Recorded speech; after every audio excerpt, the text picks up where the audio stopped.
Hello. हम लोग एक काफ़ी इम्पोर्टेंट मुद्दे पर चर्चा करने वाले हैं जो हमारे करंट अफेयर्स को लेकर और इस वर्तमान के हालातों को लेकर है। देखिए क्या है, आपको पता हो कि इज़राइल और हमास का युद्ध चलने में लगा हुआ है। इसके बाद आपने ये भी सुना होगा कि विश्व में सबसे ज़्यादा जो पोत यानी जहाज़ निकलते हैं वो स्वेज़ कैनाल से निकलते हैं। अब वो जो स्वेज़ कैनाल है वो किसके अंडर में काम करती है? मिस्र। वो उस पर जो प्रतिनिधित्व है यानी जिसकी भी है वो मिस्र देश की है। इसी को बात को लेकर अब वहाँ पर ज़्यादा इनकम भी होती है, इनकम सोर्स है। अब इज़राइल जो है उसका एक ऑप्शन बनाने वाला है। ये उसने घोषणा भी की है कि हम इसका ऑप्शन बनाएंगे क्योंकि वहाँ से सबसे ज़्यादा इनकम होती है। अब देखिए उसी मुद्दे पर बात करने वाले हैं। आपको वर्ल्ड मैप पता ही होगा कि ये विश्व का नक्शा सामने दिखाई दे रहा है। यहाँ पर इजराइल की लोकेशन कहाँ से, आप पहले देखिए। जो इजराइल की लोकेशन है यहाँ पर आपको ये पता होना चाहिए इजराइल की लोकेशन कहाँ पर है। तो इजराइल पश्चिमी एशिया का देश है ना। तो ये है हमारा पश्चिमी एशिया। ये हमारा क्या है? पश्चिमी एशिया है। ये हमारा पश्चिमी एशिया है, ठीक है। अब इस पर इसको जूम करते हैं।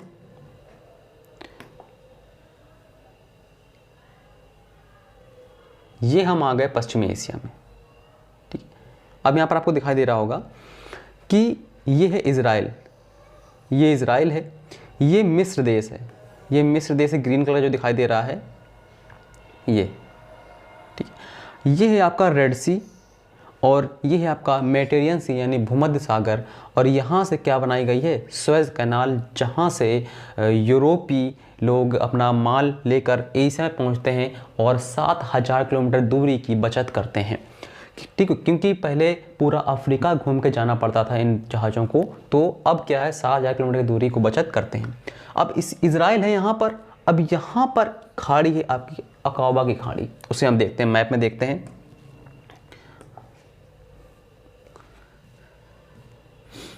ये आप देख पा रहे होंगे, ये रेड सी आपको दिखाई दे रहा है, ये है रेड सी, है ना। अब रेड सी से हम कहाँ जा रहे हैं? अकाबाई खाड़ी में। अब देखिए ये हमारा लाल सागर है, लाल सागर है। यहाँ से जहाज जाते हैं, ये गुल्फ ऑफ सुएज कैनाल से निकल के ये यहाँ पर भूमध्य सागर में फिर निकल जाते हैं। इसी प्रकार से ये जहाज़ों का परिगमन बना हुआ रहता है। अब यहाँ पर है गुल्फ ऑफ अकाबाई खाड़ी, अकाबाई खाड़ी यहाँ पर है, ये जो दिखाई दे रही है। इसका आपने अब तक यूज़ कोई भी नहीं सुना होगा। यहाँ से इज़राइल अपना जहाज़ भेजना चाहता है, यानी वो चाहता है कि जो काम स्वेज़ कैनाल कर रही है हम इसको इसी के आगे नेगेवा यहाँ पर मरुस्थल पड़ता है, तो उसको खोद के एक नहर बना दें जिससे कि हम स्वेज़ कैनाल का एक ऑप्शन का यूज़ करने लगें। देखिए यहाँ पर ये देखिए, ये है, ये अकाबाई खाड़ी है, ये अकाबाई खाड़ी है। इसके बाद इतना उसे इज़राइल को खोदना पड़ेगा। जैसे ही सोचता है इज़राइल कि हमास से जैसे ही युद्ध खत्म होता है तो हम इस पर काम करना प्रारंभ कर दें। ये है आपका नेगेव डेजर्ट। ये देखिए यहाँ पर आप देख पा रहे होंगे, ये है नेगेव डेजर्ट। और कुछ नहीं करना है इज़राइल को, सिर्फ यहाँ से इतना नेगेव डेजर्ट को खोद के यहाँ पर निकाल देना है। तो जो जहाज़ यहाँ से ऐसे आते हैं वो जहाज़ थोड़ा यहाँ से ऐसे आएंगे, है ना। तो उसका इनकम का सोर्स बहुत अधिक बढ़ जाएगा। तो इसी पर इज़राइल काम कर रहा है। हालांकि जो आपका जो ये नहर बनाई जानी है उसका क्या नाम रहा गया? वेन गुरियन, वेन गुरियन नहर।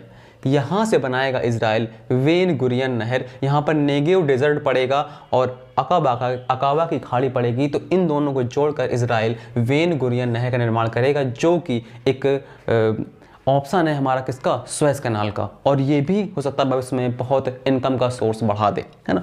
हालांकि इसकी परिकल्पना 1960 में की गई थी, लेकिन इस पर काम नहीं हो सका, है ना। तो इज़राइल अब थोड़ा अपने ताव में आया है, तो वो इस पर काम करना चाहता है। और आप हालिया खबरों में देख भी पा रहे होंगे कि जो हमास के लड़ाकू लोग हैं वो इसी सागर में, जो लाल सागर से जो भी जहाज इज़राइल की तरफ जाते हैं उन सबको लूटने में लगे हुए हैं, ताकि हम विश्व को चुनौती दे सकें, है ना। तो इज़राइल इन सब पर काम करने में लगा हुआ है। ये आपकी वेन गुरियन नहर काफ़ी इंपॉर्टेंट है, जो कि स्वेज़ कैनाल का एक ऑप्शन बनकर उभर कर आ रही है ना। तो यही इंपॉर्टेंट टॉपिक है कि स्वेज़ कैनाल का एक ऑप्शन उभर कर कौन सी नहर आ रही? तो वेन गुरियन नहर, जो कि इज़राइल जिस पर स्वामित्व किसका होगा? इज़राइल का होगा। Thank you.